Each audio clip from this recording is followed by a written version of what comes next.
Good morning. It's time for Daily Chapel at the LCMS International Center in St. Louis. The text is Genesis chapter 1, verses 1 through chapter 2, verse 3. The Reverend Michael Meyer is preaching. The broadcast of chapel is underwritten by LCMS International Mission and Ministry to the Armed Forces.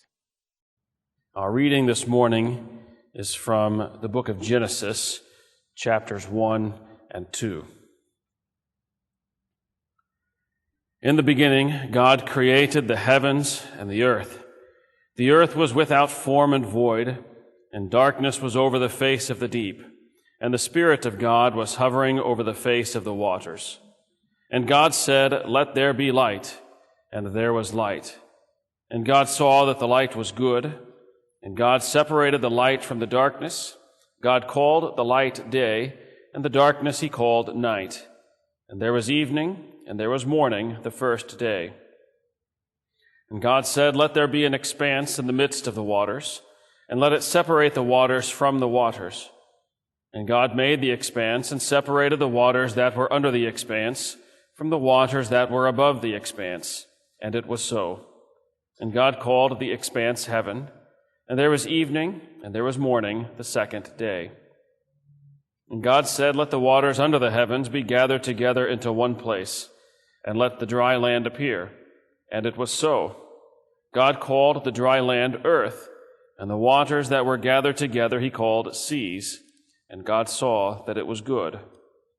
And God said, "Let the earth sprout vegetation, plants yielding seed, and fruit trees bearing fruit, in which is their seed, each according to its kind, on the earth."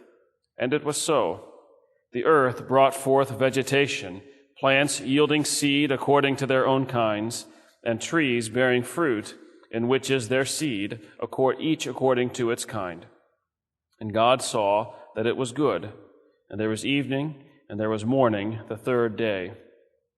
And God said, "Let there be lights in the expanse of the heavens, to separate the day from the night, and let them be for signs and for seasons, and for days and years. And let them be lights in the expanse of the heavens, to give light upon the earth." And it was so. And God made the two great lights, the greater light to rule the day, and the lesser light to rule the night, and the stars. And God set them in the expanse of the heavens to give light on the earth, to rule over the day and over the night, and to separate the light from the darkness. And God saw that it was good. And there was evening, and there was morning the fourth day. And God said, "Let the waters swarm with swarms of living creatures, and let birds fly above the earth across the expanse of the heavens." So God created the great sea creatures and every living creature that moves, with which the waters swarm, according to their kinds, and every winged bird according to its kind. And God saw that it was good. And God blessed them, saying, "Be fruitful and multiply, and fill the waters and the seas, and let birds multiply on the earth." And there was evening, and there was morning the fifth day. And God said, "Let the earth bring forth living creatures according to their kinds, livestock and creeping things and beasts of the earth according to their kinds." And it was so. And God made the beasts of the earth according to their kinds, and the livestock according to their kinds, and everything that creeps on the ground according to its kind. And God saw that it was good. And God said, "Let us make man in our image, after our likeness, and let them have dominion over the fish of the sea, and over the birds of the heavens, and over the livestock, and over all the earth, and over every creeping thing that creeps on the earth." So God created man in his own image. In the image of God he created him. Male and female he created them. And God blessed them. And God said to them, "Be fruitful and multiply, and fill the earth and subdue it, and have dominion over the fish of the sea, and over the birds of the heavens, and over every living thing that moves on the earth." And God said, "Behold, I have given you every plant yielding seed that is on the face of all the earth, and every tree that's with seeds in its fruit. You shall have them for food. And to every beast of the earth, and to every bird of the heavens, and to everything that creeps on the earth, everything that has the breath of life, I have given every green plant for food." And it was so. And God saw everything that he had made, and behold, it was very good. And there was evening, and there was morning, the sixth day. Thus the heavens and the earth were finished, and all the host of them. And on the seventh day God finished his work that he had done, and he rested on the seventh day from all his work that he had done. So God blessed the seventh day and made it holy, because on it God rested from all his work that he had done in creation. This is the word of the Lord. Thanks be to God.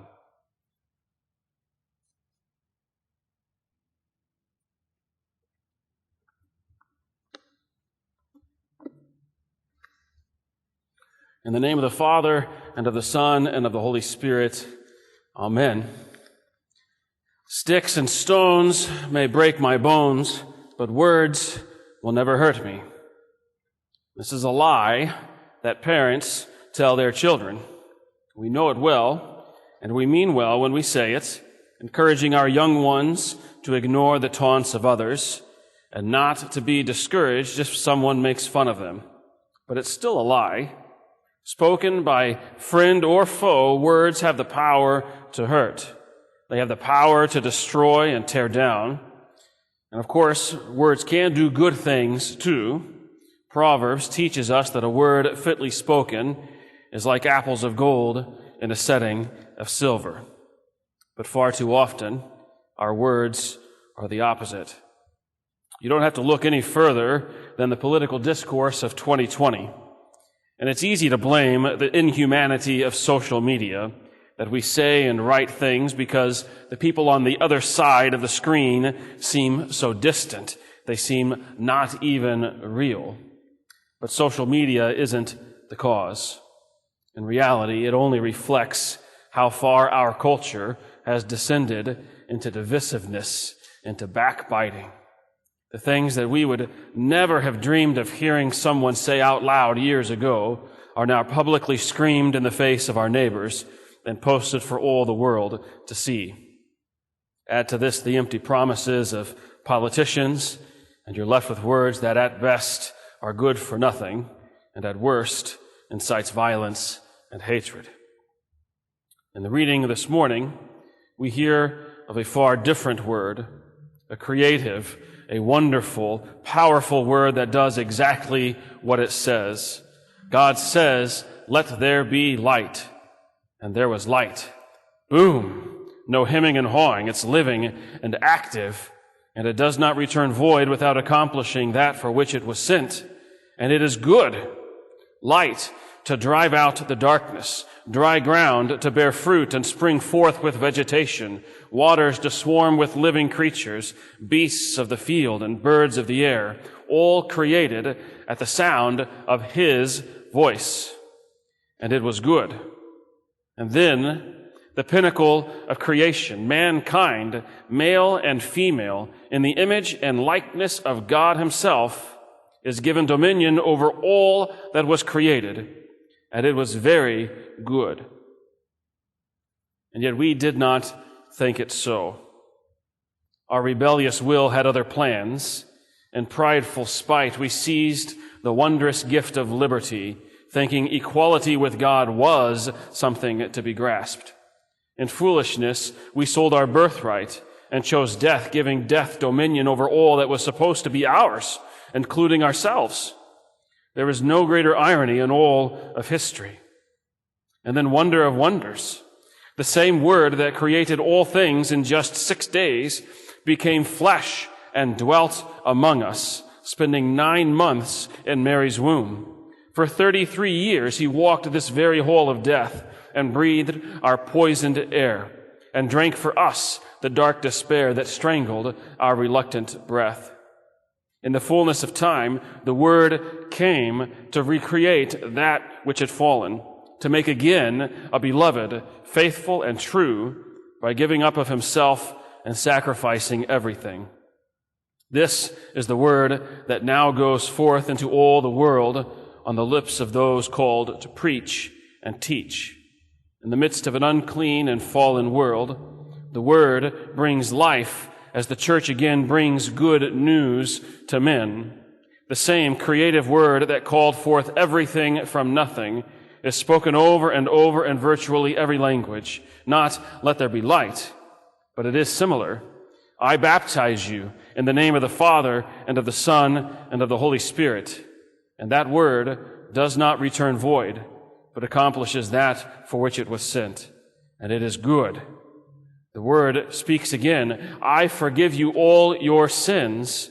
It happens. You are free, and it is good. Again, the word says, take and eat. This is my body. Take and drink. This is my blood, shed for the forgiveness of your sins. This word is for you, and it is very good. See what kind of love the Father has for you. Now, these later days are gray.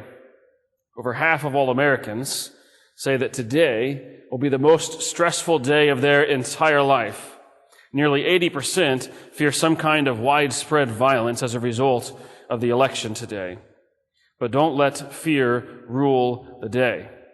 Go and vote your conscience. Let your voice be heard. Speak for life, for families, for fathers and mothers.